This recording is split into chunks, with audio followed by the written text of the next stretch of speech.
இது மிகவும் முக்கியத்துவம் வாய்ந்த ஒரு நூல். தமிழகத்தில் இன்றைக்கு பரவலாக விவாதிக்கப்படுகிற மிக முக்கியமான பிரச்சினை குறித்த ஒரு நூல். மத நல்லிணக்கத்தை வலியுறுத்துவதற்காக வெளியிடப்படுகிற ஒரு நூல் என்கிற நிலையில் இதில் கட்டாயம் பங்கேற்க வேண்டும் என்கிற பேரார்வத்தோடு நான் இசைவளித்தேன். அதன்படி உங்கள் முன்னால் இருக்கிறேன். இந்த நூலை வெளியிடுவதற்கான வாய்ப்பை எனக்கு வழங்கியமைக்காக சுஜாதா சிவஞானம் அவர்களுக்கும் நூலை தமிழாக்கம் செய்திருக்கிற எலக்ட்ரா அவர்களுக்கும் நிகழ்ச்சியின் ஒருங்கிணைப்பாளர்களுக்கும் என்னுடைய நன்றியை முதலில் உரித்தாக்குகிறேன். திருப்பரங்குன்றம் மத நல்லிணக்கத்திற்கு சான்றாக விளங்குகிற ஒரு இடம். அதிலே யாருக்கும் மாற்று கருத்து இருக்க முடியாது. அங்கே இஸ்லாமியர்கள், இந்துக்கள், கிறித்தவர்கள் என்று மத நம்பிக்கை உள்ள பொதுமக்கள் சகோதரத்துவத்தோடு நல்லிணக்கத்தோடு வாழ்ந்து வருகின்றனர். நான் அந்த இடத்திற்கு செல்லுகிற வாய்ப்பை பெற்றேன். மலைக்கு ஏற முடியவில்லை. ஆனால் அந்த அடிவாரம் வரையில் சென்றேன். அங்கே இஸ்லாமியர்களும் இந்துக்களும் என்னை வரவேற்றார்கள். அவர்கள் எவ்வளவு ஒற்றுமையாக இருக்கிறார்கள் என்பதை நேரடியாக என்னால் பார்க்க முடிந்தது. அப்போதுதான் நான் திருப்பரங்குன்றம் கோயிலுக்குள்ளும் செல்லுகிற வாய்ப்பை பெற்றேன். ஆனால் அந்த இடத்தில் ஒரு பதற்றத்தை உருவாக்கி மத நல்லிணக்கத்தை சீர்குலைக்கும் வேளைகளில் சங் பரிவார்கள் திட்டமிட்டு செயல்பட்டு வருகின்றனர். மேலோட்டமாக பார்த்தால் சங் பரிவார்கள் எழுப்புகிற கேள்வி, பெரும்பான்மை இந்துக்கள் தீபம் ஏற்றுவதற்கு கூட உரிமை இல்லாமல் இருக்கிறார்களே என்பதாக பரப்பப்படுகிறது. மேலோட்டமாக பார்த்தால் அது சரி என தோன்றும். ஆனால் உண்மை அது அல்ல. வரலாறு வேறாக இருக்கிறது. இதனை வெளிச்சத்திற்கு கொண்டு வர வேண்டிய பொறுப்பு அறிவார்ந்த தளத்தில் பணியாற்றக்கூடிய அனைவருக்கும் உள்ளது. அத்தகைய பொறுப்புணர்வோடு தான் சுஜாதா சிவஞானம் அவர்கள் களத்திலே நின்று மக்களை சந்தித்து மலையேறி சென்று பகுதிகளை பார்வையிட்டு வரலாற்று தரவுகளை எல்லாம் தேடி எடுத்து ஆய்வு செய்து இந்த அரிய நூலை தமிழ் சமூகத்திற்கு கொடையளித்திருக்கிறார். அந்த வகையிலே நான் அவரை பாராட்ட, வாழ்த்த கடமைப்பட்டிருக்கிறேன். இது சாதாரணமான ஒரு தொகுப்பு அல்ல. தோழர் வாஞ்சிநாதன் அவர்கள் குறிப்பிட்டிருப்பதைப் போல மேசையில் அமர்ந்து கொண்டு தரவுகளை கணினி மூலமாக தேடி எடுத்து தொகுத்து வழங்கப்பட்டிருக்கிற ஒரு நூல் அல்ல இது. அவர் களத்திலே மக்களோடு மக்களாக நின்று அனைத்தையும் தேடி சென்று திரட்டிய தரவுகள். அந்த தரவுகளின் அடிப்படையிலே நமக்கு வரலாற்று உண்மைகளை எடுத்துரைக்கிறார். ஜனநாயக சக்திகள் தொடர்ந்து அங்கே நல்லிணக்கத்திற்காக போராடி வருகிற வரலாறு நமக்கு தெரியும். தோழர் வாஞ்சிநாதன் இங்கே சுருக்கமாக குறிப்பிட்டார். தொடக்கத்திலிருந்து விடுதலை சிறுத்தைகள் இந்த களத்தில் ஜனநாயக சக்திகளோடு இணைந்து நிற்கிறோம். தமிழ்நாட்டை அவர்கள் உத்தரப்பிரதேசத்தை அல்லது அயோத்தியை ஆக்கியதைப் போல ஒரு பதற்றமான பகுதியாக மண்ணாக மாற்றுவதற்கு முயற்சிக்கிறார்கள். திருப்பரங்குன்றத்தை அதற்கு அவர்கள் பயன்படுத்த பார்க்கிறார்கள். அதற்கு நாம் இடம் கொடுத்து விடக்கூடாது. வெறுமனே வேடிக்கை பார்க்கக்கூடியவர்களாக நாம் இருந்தால் தமிழ்நாட்டை சங் பரிவார்கள் ஆக்கிரமித்துக் கொள்வார்கள். அவர்களின் வலதுசாரி அரசியல் இங்கே வலுப்பெற்றுவிடும். மத நல்லிணக்கம் சீர்குலைந்துவிடும். இஸ்லாமியர்களும் இந்துக்களும் சகோதரத்துவத்தோடு வாழுகிற இந்த வாழ்க்கை முறை சிதைந்துவிடும். எனவே இதை பாதுகாக்க வேண்டிய பொறுப்பு நம் அனைவருக்கும் உள்ளது. அவர்கள் அரசியல் ஆதாயம் தேடுவதற்கு எத்தகைய உத்திகளையும் கையாளுவார்கள். இப்போது பிரதமர் திருப்பரங்குன்றம் கோவிலுக்கு சென்று சுப்பிரமணிய சுவாமியை வழிபடப் போகிறார் என்றெல்லாம் செய்திகள் வருகின்றன. இது கடவுள் பக்தியின் பெயரால் நிகழக்கூடிய ஒன்று அல்ல. அதற்கான செயல் திட்டம் இல்லை. மத நல்லிணக்கத்தை சீர்குலைப்பதற்கான ஒரு செயல் திட்டம், பெரும்பான்மை இந்துக்களை ஈர்ப்பதற்கான ஒரு செயல் திட்டம். ஆகவே இதை நாம் எவ்வாறு அணுகுவது, எப்படி இதை நாம் எதிர்கொள்ளப் போகிறோம் என்பது நம் முன்னால் இருக்கிற சவாலான சிக்கலாக மாறியுள்ளது. இடதுசாரிகள், இதர முற்போக்கு ஜனநாயக சக்திகள்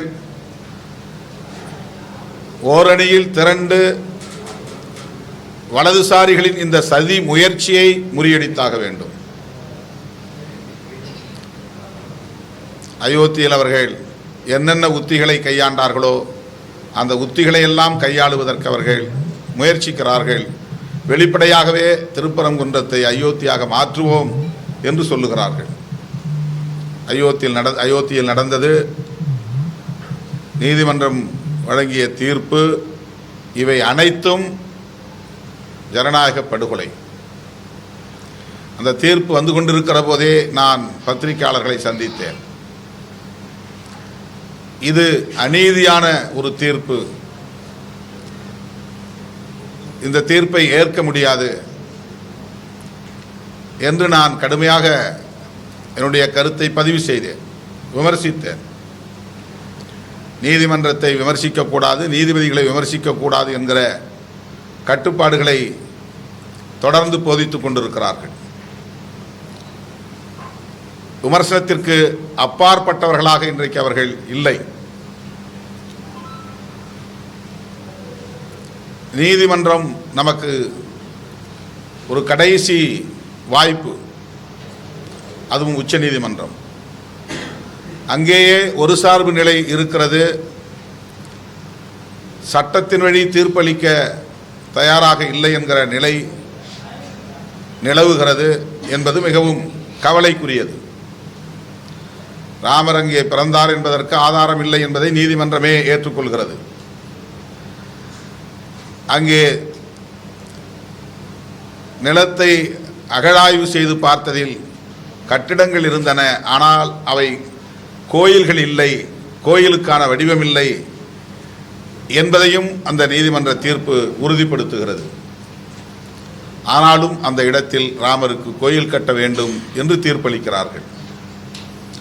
ஆகவே தரவுகளின் அடிப்படையில், சாட்சியங்களின் அடிப்படையில், சான்றாவணங்களின் அடிப்படையில் தீர்ப்பளிக்காமல் பெரும்பான்மை மக்கள் ஆத்திரப்பட்டு விடக்கூடாது, உணர்ச்சி வயப்பட்டு விடக்கூடாது, அதன் மூலம் சட்டம் ஒழுங்கு மீண்டும் சீர்குலைந்து விடக்கூடாது என்பதற்காக நாங்கள் தீர்ப்பு வழங்குகிறோம் என்கிற பெயரில் ஒரு தீர்ப்பை வழங்கியிருக்கிறார்கள். இதை எப்படி நாம் சகித்துக் கொள்வது என்பதுதான் நம் முன்னால் இருக்கிற கேள்வி. ஆகவே இன்றைக்கு அவர்கள் கைகளில் ஆட்சி அதிகாரம் இருக்கிறது. அனைத்து துறைகளும் அவர்களின் கட்டுப்பாட்டில் இருக்கின்றன. ஊடகங்களையும் அவர்கள் அச்சுறுத்தி தம்வயப்படுத்தி வைத்திருக்கிறார்கள். இத்தகைய சூழலில் தமிழ்நாட்டை மீண்டும் அவர்கள் ஒரு சோதனை களமாக மாற்ற முயற்சிக்கிறார்கள். இதை நாம் வேடிக்கை பார்த்தால் நம்முடைய எதிர்காலம் கேள்விக்குள்ளாகிவிடும், இருள்மயமாகிவிடும்.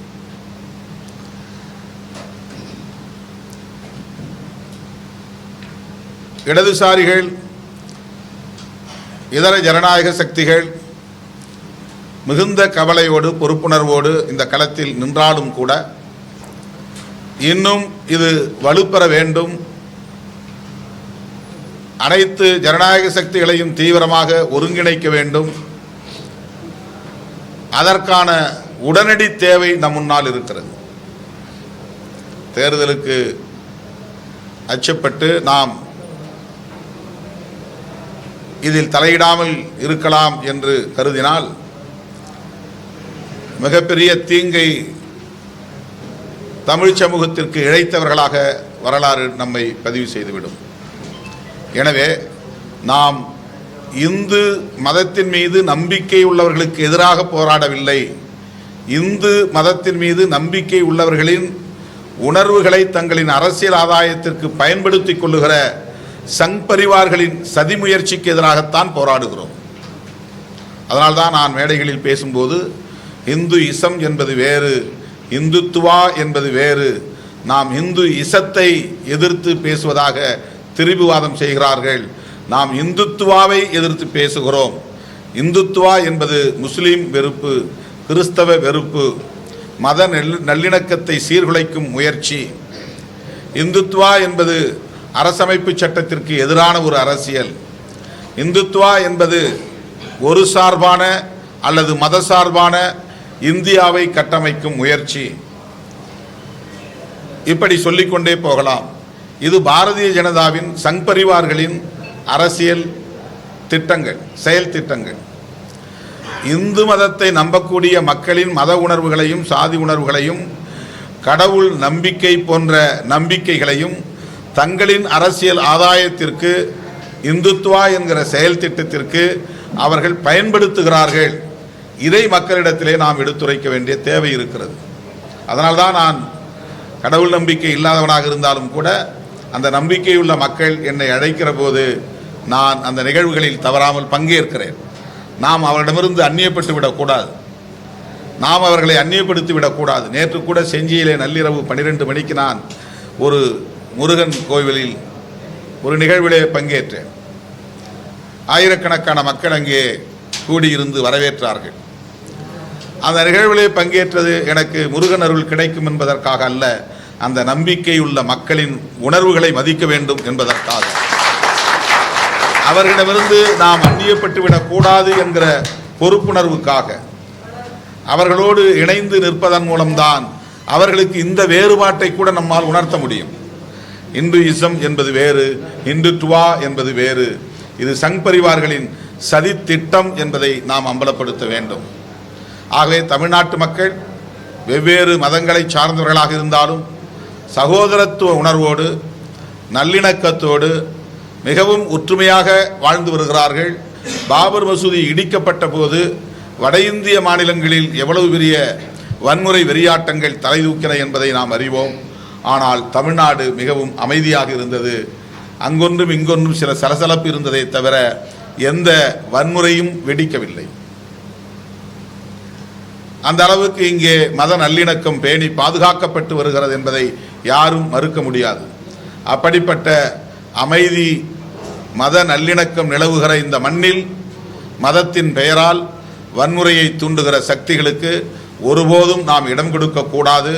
அந்த உணர்வை மேலும் மேலும் வலுப்படுத்துவதற்கு ஏதுவாக இந்த சிறு நூல் அமையும் என்று நான் பெரிதும் நம்புகிறேன்.